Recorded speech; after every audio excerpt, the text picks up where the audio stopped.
जय श्री कृष्णा। आइए सुनते हैं संकष्टी चतुर्थी व्रत कथा।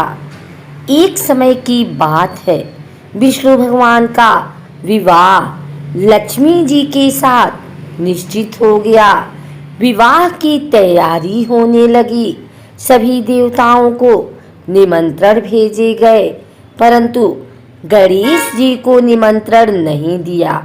कारण जो भी रहा हो, अब भगवान विष्णु की बारात जाने का समय आ गया।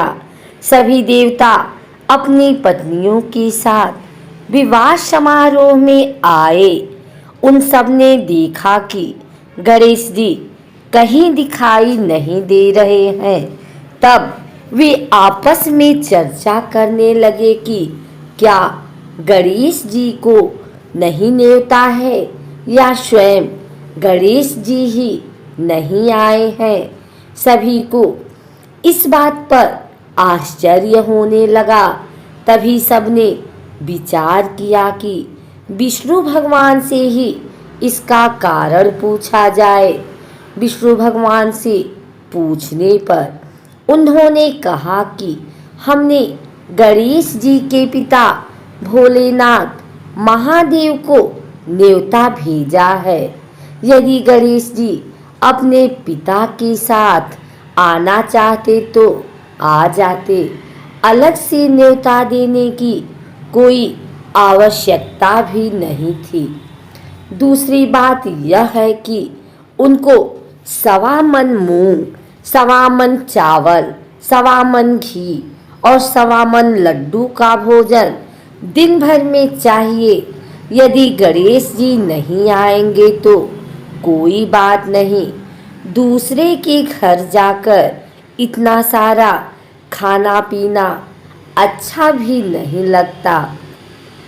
इतनी वार्ता कर ही रहे थे कि किसी एक ने सुझाव दिया, यदि गणेश जी आ भी जाएं तो उनको द्वारपाल बनाकर बैठा देंगे कि आप घर का ख्याल रखना। आप तो चूहे पर बैठकर धीरे धीरे चलोगे तो बारात से बहुत पीछे रह जाओगे। यह सुझाव भी सबको पसंद आ गया, तो विष्णु भगवान ने भी अपनी सहमति दे दी। होना क्या था, इतने में गणेश जी वहां आ पहुंचे और उन्हें समझा बुझाकर घर की रखवाली करने बैठा दिया। बारात चल दी। तब नारद जी ने देखा कि गणेश जी तो दरवाजे पर ही बैठे हुए हैं, तो वे गणेश जी के पास गए और रुकने का कारण पूछा। गणेश जी कहने लगे कि विष्णु भगवान ने मेरा बहुत अपमान किया है। नारद जी ने कहा कि आप अपनी मूषक सेना को आगे भेज दें तो वह रास्ता खोद देगी, जिससे उनके वाहन धरती में धंस जाएंगे। तब आपको सम्मान पूर्वक बुलाना पड़ेगा। अब तो गणेश जी ने अपनी मूषक सेना जल्दी से आगे भेज दी और सेना ने जमीन पोली कर दी। जब बारात वहां से निकली तो रथों के पहिए धरती में धंस गए। लाख कोशिश करें परंतु पहिए नहीं निकले। सभी ने अपने अपने उपाय किए परंतु पहिए तो नहीं निकले, बल्कि जगह जगह से टूट गए। किसी को समझ में नहीं आ रहा था कि अब क्या किया जाए। तब तो नारद जी ने कहा, आप लोगों ने गणेश जी का अपमान करके अच्छा नहीं किया। यदि उन्हें मनाकर लाया जाए तो आपका कार्य सिद्ध हो सकता है और यह संकट टल सकता है। भगवान शंकर ने अपने दूत नंदी को भेजा और वे गणेश जी को लेकर आए। गणेश जी का आदर सम्मान के साथ पूजन किया। तब कहीं रथ के पहिए निकले। अब रथ के पहिए निकल तो गए, परंतु वे टूट फूट गए थे। उन्हें सुधारे कौन?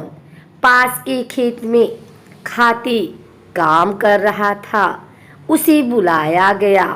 खाती अपना कार्य करने के पहले श्री गणेशाय नमः कहकर गणेश जी की वंदना मन ही मन करने लगा। देखते ही देखते खाती ने सभी पहियों को ठीक कर दिया। तब खाती कहने लगा कि हे देवताओं, आपने सर्वप्रथम गणेश जी को नहीं मनाया होगा और न ही उनका पूजन किया होगा, इसलिए आपके साथ यह संकट आया है। हम तो मूर्ख अज्ञानी हैं, फिर भी पहले गणेश जी को पूजते हैं, उनका ध्यान करते हैं। आप लोग तो देवतागण हैं, फिर भी आप गणेश जी को कैसे भूल गए? अब आप लोग भगवान श्री गणेश की जय बोलकर जाएं तो आपके सब काम बन जाएंगे और कोई संकट भी नहीं आएगा। ऐसा कहते हुए बारात वहाँ से चल दी और विष्णु भगवान का लक्ष्मी जी के साथ विवाह संपन्न करा के सभी सकुशल घर लौट आए। हे गणेश जी महाराज, आपने विष्णु को जैसो कारज सारियो, ऐसो कारज सबको सिद्ध कर जो। संकष्टी चतुर्थी के दिन सुबह स्नान करने के बाद साफ कपड़े पहने। इस दिन लाल रंग के वस्त्र धारण करना बेहद शुभ माना जाता है। गणपति की पूजा करते समय जातक को अपना मुंह पूर्व या उत्तर दिशा की ओर रखना चाहिए। पूजा में तिल, गुड़, लड्डू, फूल, तांबे के कलश में पानी, धूप, चंदन, प्रसाद के तौर पर केला या नारियल रखें। गणेश जी को रोली लगाएं, फूल और जल अर्पित करें। संकष्टी को भगवान गणेश को तिल के लड्डू और मोदक का भोग लगाएं। पूजा समाप्त होने के बाद प्रसाद बांटें। रात को चाँद देखने के बाद व्रत खोलें।